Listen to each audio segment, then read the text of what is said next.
Hey everybody, Kevin here from HumboldtCraftworks. Welcome to the second episode of How to Hinge Your Inset Doors. So in today's episode, we're going to install these hinge plates on the inside of the cabinets to hold up our inset doors. I'm going to show you how to install these wing plates here like this one, and the face frame plate like this. This has to go on the back of a face frame.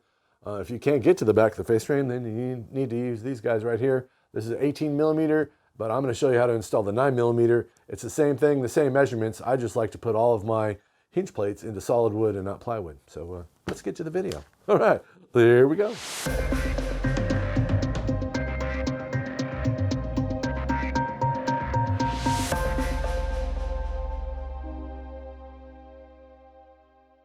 So for this project, what we're going to do is we're going to hang the hinges. Really? And if you don't know where these hinges go, I'm going to show you how to do it right now using our scrap piece of door.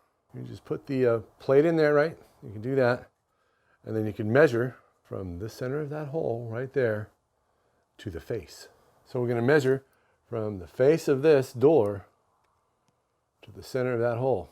It's 2 5/16. And back in there, you're going to put a line from here to there, 2 5/16. You're just going to strike a line. I don't know if you can see that or not. I'm going to zoom in. Now we got to figure out how high to come down, right? The things we do know is from the top of this door to the center of this hole right here is 3 inches. When I originally fit this door in the opening, I used these little wooden shims down here. And I fit the door using these shims, knowing that I'm going to have to hang the door using these shims. So this is 3 inches right here. I'm just going to add this to it. I'm going to put it up in here.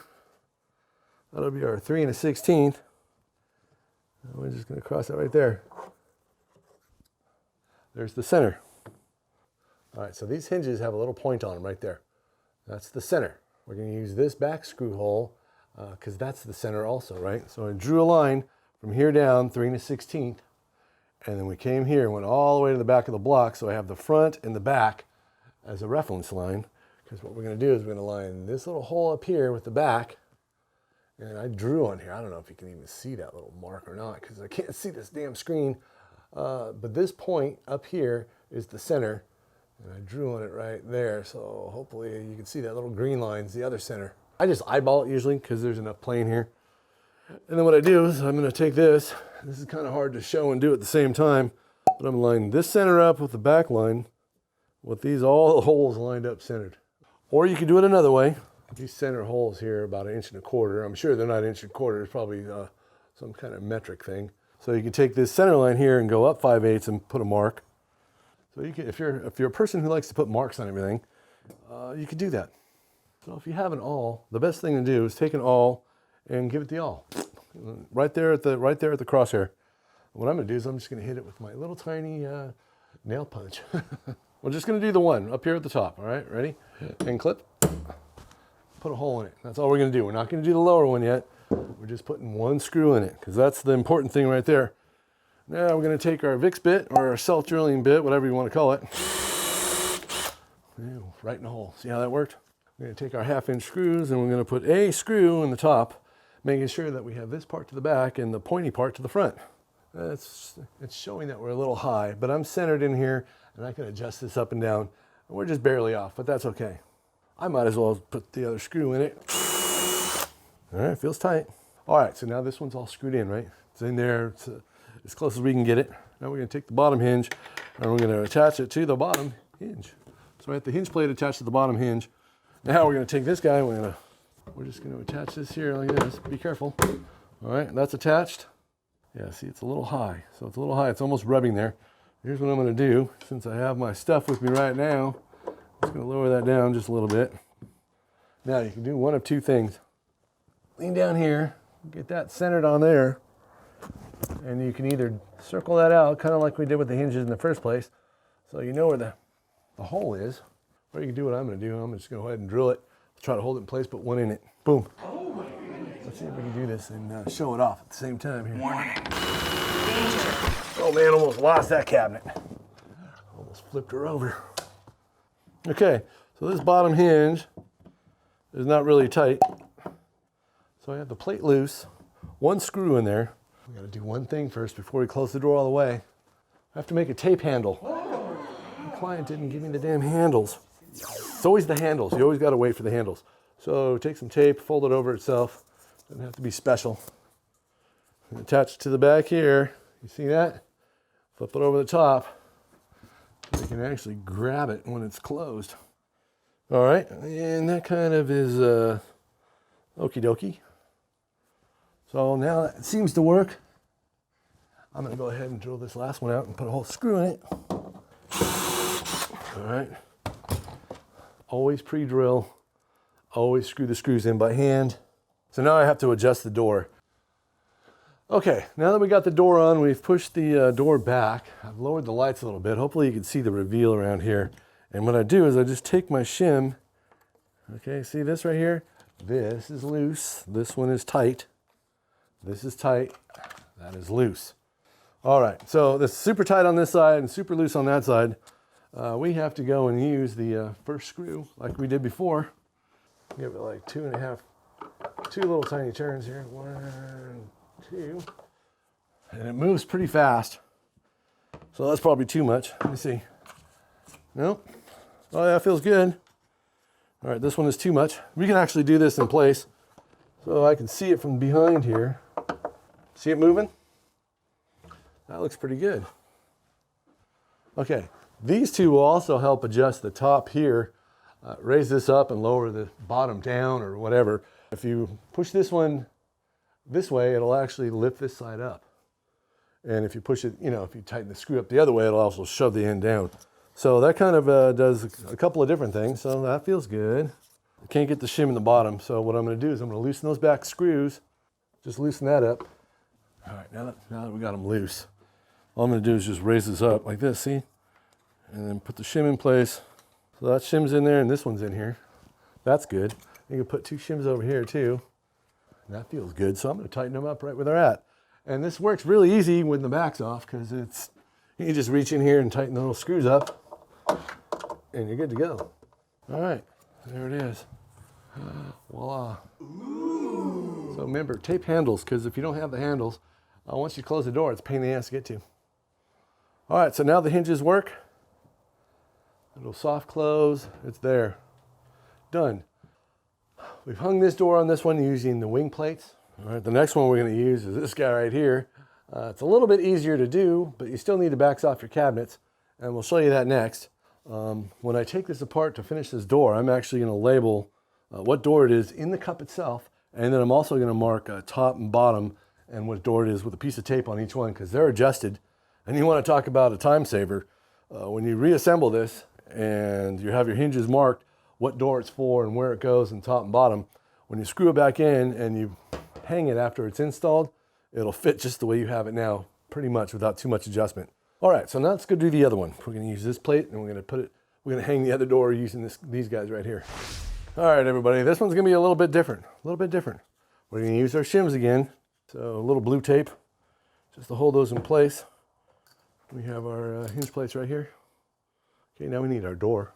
I got the door. Here it is, isn't it beautiful? Nice. The hinges are on there, they're ready to go. We're just gonna click these guys into place. These ones have a tendency to be a little harder to deal with. I don't know why that is. They're the same damn company, but the other ones work a hell of a lot better. Oh, I know what the deal is. All right, so when you're putting these in, these guys right here, when you're putting these in, make sure the hinge is open like this so you're not hitting the door. Really? And just clip it into place here. There we go. I don't know what the deal is with that. All right, we're gonna put this in place. All right, now we're gonna take these shims. They're door shims. I'm gonna put 2 in this way. They're really skinny door shims. All right, now, then we're gonna take the other side and we're gonna come in from the back. Oh my God. And slide it in this way. So it's kind of wedged into place. Now what we're gonna do is we're gonna flip this around. See if I can do this without destroying everything. All right, now what we're gonna do is we're gonna take our Vicks bit and we're gonna push the hinge over until it's in place. See how that is? And we're gonna put 1 screw in the top. Just like that. We're gonna use these guys right here. They're pan heads. And we're gonna take this, we're gonna screw them in by hand like that. Right here into that hole. And it's in. I don't know if you can see that.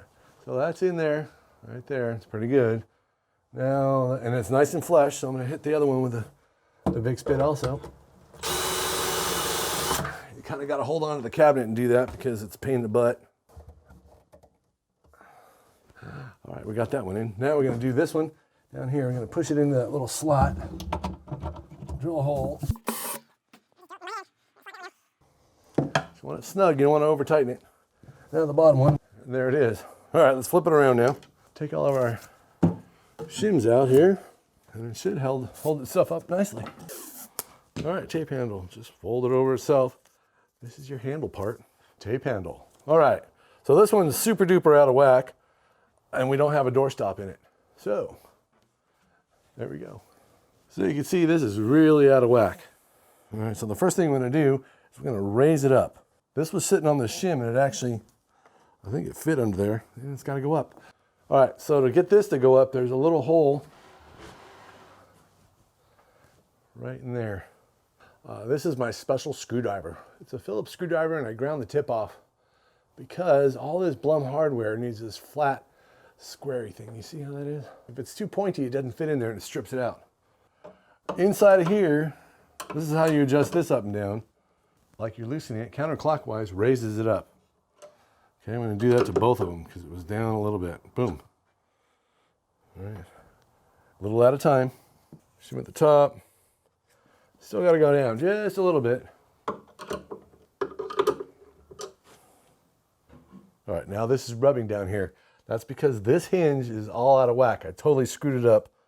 I don't know if you can see the gap in here or not, but it's tight here, and this is loose as a goose. All right, so we're going to bring this hinge in. So we're using the front screw, and we're pushing this side that way and bringing the other one this way. There we go. All right, now we got this side.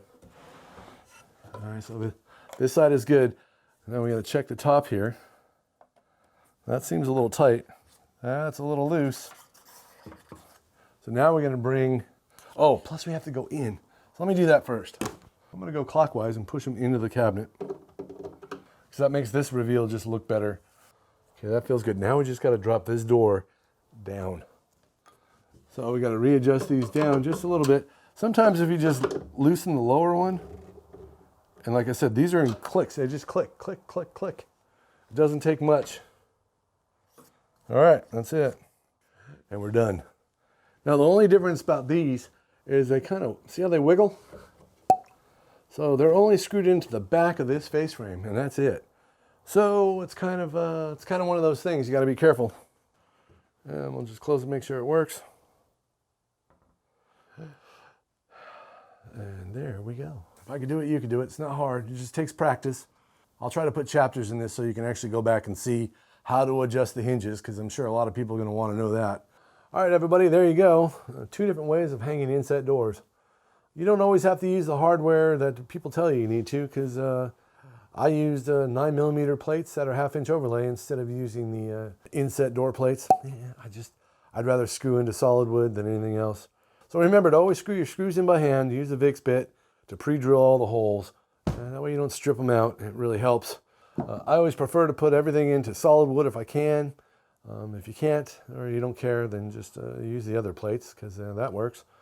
Always remember when you go to hang your doors, start with the upper hinge first, lock it into place, and then put the lower one in. It's much easier. And if you're using the wing plates, keep the bottom one loose so it wiggles around a little bit so you can actually get them in there better. I didn't have to do that with this guy right here because I just basically put the door in place, screwed it into place right there, and it works. All right, there's quite a bit of adjustment on these, in and out, up and down, sideways, and all sorts of things. So you don't have to be totally accurate when you drill your holes. Just get it as close as you can. And there you go.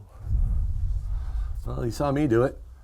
Now you can do it. It doesn't take a lot of expensive tools, expensive jigs, none of that really. Just some little tiny hand tools, and you can do it too. It's quite simple. Now you know how to hinge a door.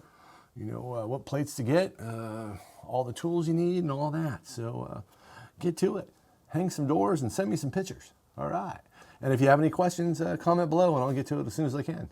All right, everybody, thanks for watching. Thanks for everybody who subscribed. We're over 500 now. Thank you very much. And we'll see you next time right here on Woodworking with Mr. Kevin. That's me. And yeah, I don't know what we're doing next. It probably has to do with the kitchen I'm building. All right. You guys have a great day. We'll see you later. Bye. Subscribe now. It's kind of the same, but it's a little different. Isn't everything? Shitbags. I'm a ghost. It is what it is. Whee! There's more one. There's way more than his. Two different ways of insetting a subscribe, like, and hit the all. And be very careful. Okay, now we're going to adjust the door. Ugh.